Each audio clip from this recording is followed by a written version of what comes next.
नमस्कार। आज हम एक बहुत ही खास किताब पर बात करने वाले हैं, स्टीफन कोवी की the 7 habits of highly effective people. जबरदस्त प्रभावशाली किताब है ये। हाँ बिल्कुल, 1989 में आई थी और मतलब आज भी उतनी ही रेलेवेंट है। दुनिया भर में करोड़ों कॉपीज बिकी हैं इसकी। सही। तो हमारे पास इसका एक सार है और हम कोशिश करेंगे कि इसके जो मूल सिद्धांत हैं उन्हें समझें। और ये सिर्फ टिप्स और ट्रिक्स वाली किताब नहीं है, ये चरित्र और सिद्धांतों पर आधारित है। हाँ वही। तो आज का हमारा मकसद है कोवी का जो ये कैरेक्टर बेस्ड नजरिया है उसे समझना, कैसे ये आदतें हमें लंबे समय तक प्रभावी बना सकती हैं। बिल्कुल, कोवी का मेन पॉइंट यही है कि असली बदलाव अंदर से बाहर आता है। मतलब पहले खुद के अंदर काम करना पड़ता है, अपने मूल्यों पर, अपनी आदतों पर। बाहरी चीजें बदलने से पहले। एग्जैक्टली।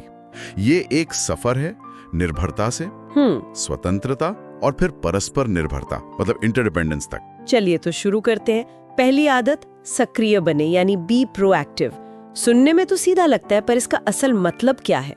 देखिए, इसका मतलब है अपनी जिंदगी की जिम्मेदारी लेना, कंट्रोल अपने हाथ में लेना एक तरह से। मतलब हालात को दोष ना देना। हाँ, हम सिर्फ परिस्थितियों पर रिएक्ट नहीं करते, बल्कि अपने जो वैल्यूज हैं उनके आधार पर चुनते हैं कि हमें क्या करना है।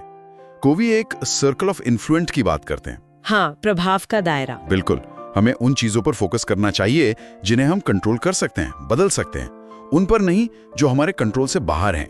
मतलब बेसिकली ब्लेम गेम नहीं, जिम्मेदारी लेना। ये बात तो सही है। हमारा रिएक्शन हमारे हाथ में है।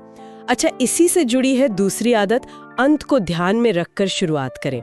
Begin with the and in mind. ये थोड़ा फिलोसॉफिकल सा लगता है। हाँ है थोड़ा, पर बहुत प्रैक्टिकल भी है। इसका मतलब है कि आपको पता होना चाहिए कि आप जिंदगी में कहाँ पहुंचना चाहते हैं। मतलब आपकी बड़ी पिक्चर क्या है, विजन की तरह। हाँ, एक तरह से कोवी कहते हैं कि अपना पर्सनल मिशन स्टेटमेंट बनाओ। यह आपकी जिंदगी का संविधान जैसा है, जो आपके मूल्यों और लक्ष्यों को साफ करता है। अच्छा। ताकि रोज के फैसले उसी हिसाब से लिए जा सकें। बिल्कुल। जब मंजिल पता हो तो रास्ते के छोटे मोटे फैसले लेना आसान हो जाता है। आज के एक्शन भविष्य के लक्ष्यों के साथ जुड़े हों। ठीक है, तो पहले दिशा तय की, आदत 2 में।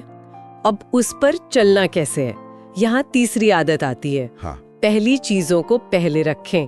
Put first things first. हाँ जी, ये है प्रायोरिटी तय करना और टाइम मैनेजमेंट। पर ये वो टिपिकल टाइम मैनेजमेंट नहीं है। अच्छा, कैसे अलग है? कोवी का वो मशहूर टाइम मैनेजमेंट मैट्रिक्स है ना, जो कामों को अर्जेंसी और इम्पोर्टेंस के हिसाब से 4 क्वाड्रेंट्स में बांटता है। हाँ, वो 4 डब्बे, तात्कालिकता और महत्व। सही। ज्यादातर लोग कहाँ फंसे रहते हैं? क्वाड्रेंट आई में, जो जरूरी भी है और अर्जेंट भी, या फिर क्वाड्रेंट 3 में, जो अर्जेंट लगता है पर जरूरी नहीं होता, जैसे फालतू की कॉल्स या ईमेल्स। हाँ, वो आग बुझाने वाला मूड, हमेशा अर्जेंट काम करते रहना। एग्जैक्टली। जबकि कोवी कहते हैं कि असली जादू है क्वाड्रेंट 2 में, वो काम जो जरूरी है पर अर्जेंट नहीं है। जैसे प्लानिंग करना, नए स्किल सीखना, रिश्तों को समय देना, सेहत का ध्यान रखना। ये वो चीजें हैं जो लॉन्ग टर्म में सबसे ज्यादा फायदा देती हैं। पर हम इन्हें टालते रहते हैं क्योंकि तुरंत की कोई जल्दी नहीं होती। बिल्कुल, यहीं पर अनुशासन चाहिए होता है। क्वाड्रेंट 2 पर फोकस करना ही असल प्रभावशीलता है। तो ये पहली 3 आदतें हो गई व्यक्तिगत जीत की, मतलब खुद पर कंट्रोल। पर हम अकेले तो हैं नहीं दुनिया में। सही कहा। यहीं से शुरू होती है पब्लिक विक्ट्री, यानी दूसरों के साथ प्रभावी ढंग से काम करना। और चौथी आदत है जीत जीत सोचें। Think win win. Win win, ये सुनने में अच्छा लगता है। ये सिर्फ एक टेक्निक नहीं है, ये एक फिलॉसफी है, रिश्तों को देखने का नजरिया। इसका बेस है अबंडेंस मेंटालिटी, प्रचुरता की मानसिकता। मतलब ये मानना कि सबके लिए बहुत कुछ है। हाँ, ऐसा नहीं कि मेरी जीत के लिए तुम्हारा हारना जरूरी है। हमें ऐसे समाधान खोजने चाहिए जिससे सबका फायदा हो। इससे विश्वास बनता है, लॉन्ग टर्म रिश्ते बनते हैं। लेकिन ये हमेशा मुमकिन होता है क्या? सामने वाला भी तो विन विन सोचे। मुश्किल तो होता है, और यही शायद 5वीं आदत सबसे ज्यादा काम आती है। पहले समझने की कोशिश करें, फिर समझे जाने की। Seek first to understand, then to be understood। ये मुझे पर्सनली सबसे मुश्किल लगती है। और शायद सबसे जरूरी भी। ये है empathetic listening, सहानुभूति से सुनना। कोवी कहते हैं कि ज्यादातर लोग सुनते हैं जवाब देने के लिए, समझने के लिए नहीं। दिमाग में पहले से चल रहा होता है कि मैं क्या बोलूंगा। हाँ, ये तो होता है। जब आप सच में दूसरे के नजरिए को, उसकी फीलिंग्स को, उसकी जरूरतों को समझने की कोशिश करते हैं, बिना जज किए, तभी आप असरदार ढंग से अपनी बात रख पाते हैं, विश्वास बनता है, झगड़े सुलझते हैं। समझ गया। पहले दूसरे के जूते में पैर डालना, फिर अपना जूता दिखाना। अच्छा, और जब ये समझ और विन विन का माहौल बन जाए तो फिर आती है छठी आदत, तालमेल बैठाएं, सिनर्जी। इसका मतलब है कि जब लोग मिलकर काम करते हैं तो जो नतीजा आता है वो उनके अलग अलग काम के जोड़ से कहीं ज्यादा होता है।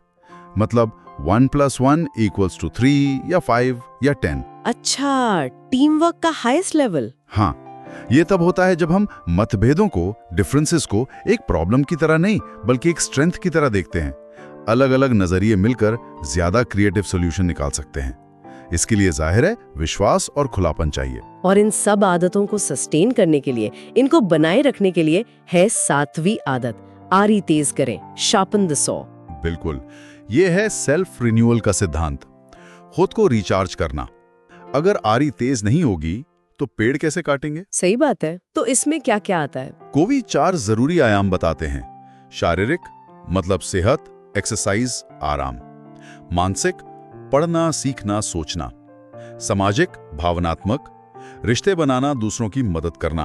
और आध्यात्मिक अपने वैल्यूज पर सोचना, नेचर से जुड़ना, मेडिटेशन, जो भी आपके लिए काम करे। मतलब एक बैलेंस बनाना है इन चारों में। हाँ, नियमित रूप से इन चारों एरिया में खुद को रिन्यू करना जरूरी है ताकि हम बर्नआउट ना हो और लगातार ग्रो करते रहें।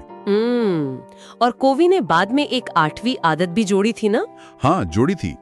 अपनी आवाज ढूंढने और दूसरों को उनकी आवाज ढूंढने के लिए प्रेरित करें। मतलब अपनी यूनिक टैलेंट को पहचानना और उसे दुनिया के भले के लिए इस्तेमाल करना।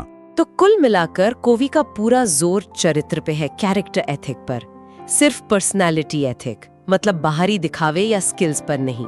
बिल्कुल, ईमानदारी, सत्यनिष्ठा, धैर्य, न्याय, ये जो सिद्धांत हैं यही असली और टिकाऊ प्रभावशीलता की जड़ हैं।